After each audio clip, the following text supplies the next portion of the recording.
Muchas personas hablan en real estate de qué comprar, qué zona, qué tipo de propiedad, a qué precio, pero no todos hablan de algo que importa más que todo esto: cómo estructuras tu dinero. Porque he visto proyectos excelentes frenarse porque el capital no estaba bien organizado, y he visto proyectos con menos recursos crecer de forma sólida porque el dinero estaba en el lugar correcto. Mi nombre es Juan David Ángel, soy constructor, inversionista y real estate broker en la Florida, y si te gusta el real estate, te invito a seguir esta serie del sistema CRE. Hoy vamos a hablar de la primera parte del CRE interno, capital. Y en los 3 videos anteriores ya cubrimos el CRE externo: construir, rentar y escalar. Eso es lo que se ve por fuera, pero hay algo que sostiene todo eso: esa estructura interna, el capital, el riesgo y la ejecución. Hoy empezamos con capital, y te voy a ser honesto, este es probablemente el tema más importante de toda la serie, porque puedes tener el mejor activo del mundo, pero si tu capital no está bien organizado, no puedes crecer. Y cuando está bien organizado, el sistema empieza a alinearse solo, y quiero explicarte cómo.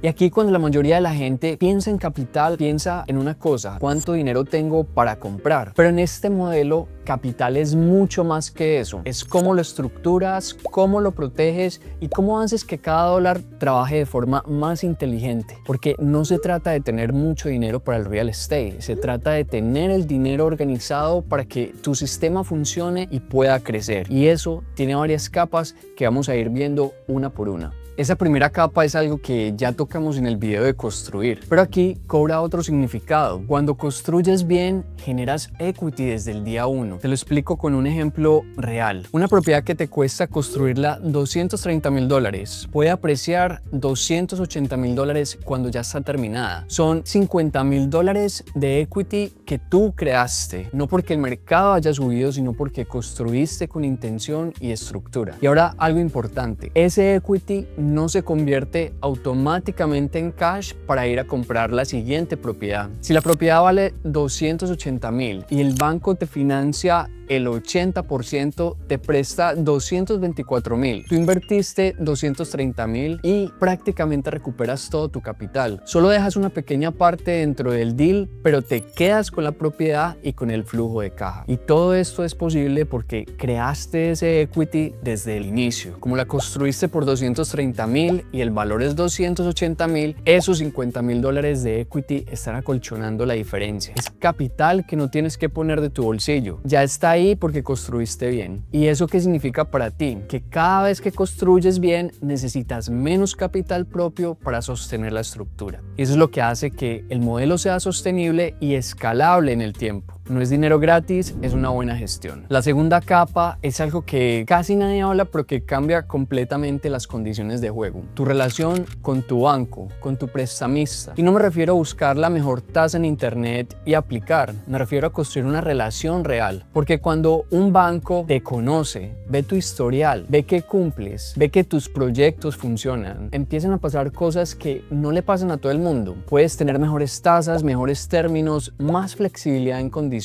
acceso a productos que no están disponibles para todo el mundo, líneas de crédito, programas para inversionistas, financiamiento de construcción con mejores condiciones y algo que muchos subestiman: la velocidad. Un prestamista que te conoce procesa mucho más rápido, y en real estate esa velocidad puede ser la diferencia entre tomar una oportunidad o perderla. ¿Cómo construyes esa relación? De la forma más simple: cumpliendo proyecto tras proyecto, pago tras pago, resultado tras resultado. Tu historial se convierte en tu reputación financiera. Ahora, esa tercera capa del capital es la que te permite dormir tranquilo: las reservas. En real estate las cosas pasan. Puede haber un mes sin inquilino o reparaciones que no esperabas, un ajuste en el seguro. Si tienes reservas, eso es simplemente gestión. Lo manejas y sigues adelante. Si no tienes reservas, eso se convierte en una decisión bajo presión, y las decisiones bajo presión en real estate casi siempre cuestan más que las reservas que te faltaron. ¿Cuánto necesitas? Mínimo 3 a 6 meses de gastos operativos para cada propiedad: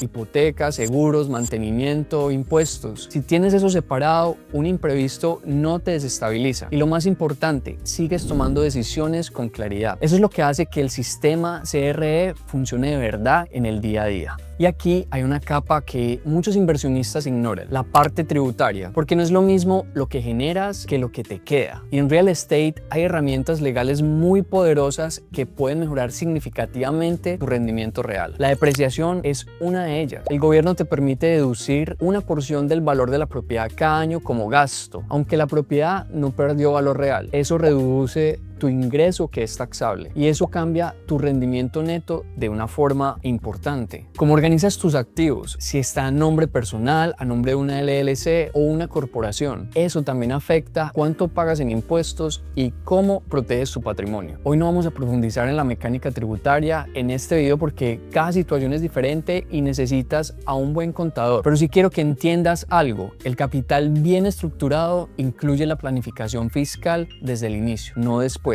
Porque cuando lo planeas bien desde el principio, cada dólar te va a rendir mucho más. Y hay una capa más que quiero que consideres: tu experiencia. Esto suena abstracto, pero es muy real. Cuando ya tienes un proyecto completado, cuando ya tienes una propiedad rentada y funcionando, los lenders te ven diferente. Pero no solo los lenders, también los inversionistas o partners potenciales. Porque hay personas que tienen capital pero no tienen experiencia. Y hay personas que tienen experiencia pero necesitan más capital. Cuando tú demuestras que tienes un sistema que funciona, que sabes construir, rentar y escalar, tu experiencia se convierte en algo que atrae capital. No porque lo pidas, sino porque el resultado habla. Y eso abre puertas que antes no existían. Partnerships, inversionistas pasivos, estructuras donde tú operas y otros participan con capital. Pero eso solo pasa cuando hay estructura, cuando hay claridad, cuando hay consistencia. Nadie invierte en improvisación, se invierte en un buen sistema. Y para que todo esto funcione necesitas medir, porque si no mides no puedes mejorar. Retorno de inversión, cash flow, rendimiento del activo. Estos no son números para un reporte bonito, son herramientas para tomar decisiones, para saber qué repetir, qué ajustar y dónde estás realmente. Muchos inversionistas sienten que su inversión funciona, pero no saben los números exactos. Y sin números exactos no puedes escalar con criterio. Medir no es complicado, pero sí es necesario. Y dentro del sistema CRE es parte del capital, porque los datos que generas son tan valiosos como el dinero que invertiste. Y quiero cerrar con algo importante. Cuando haces un refinanciamiento de una propiedad, tienes diferentes opciones. Un 70% de apalancamiento significa más capital en la propiedad, pero mejor flujo mensual. Un 80% de apalancamiento significa menos capital adentro, pero tu pago sube y tu flujo se comprime. La clave no es sacar el máximo posible, es encontrar un balance. Suficiente apalancamiento para crecer, suficiente margen para que cada activo siga siendo sólido. La viabilidad se fortalece con un buen balance. Ahora, el capital no es solo cuánto dinero tienes, es cómo lo organizas. El equity que creas al construir acolchona esa estructura. La relación que creas con tus lenders te abre mejores condiciones. Las reservas te dan tranquilidad para operar. Esa planificación fiscal hace que cada dólar te rinda mucho más. Tu experiencia atrae más oportunidades y los indicadores te dicen dónde estás realmente. Cuando todo esto está alineado, el capital deja de ser un límite y se convierte en el motor del sistema CRE. En el próximo video vamos a hablar de la segunda parte del sistema CRE interno: riesgo. Cómo diseñar el riesgo en Florida para que tu inversión funcione incluso cuando las condiciones cambian. Si has seguido esta serie, ya tienes construir, rentar, escalar y ahora capital. Te invito para que te suscribas y nos vemos en el próximo.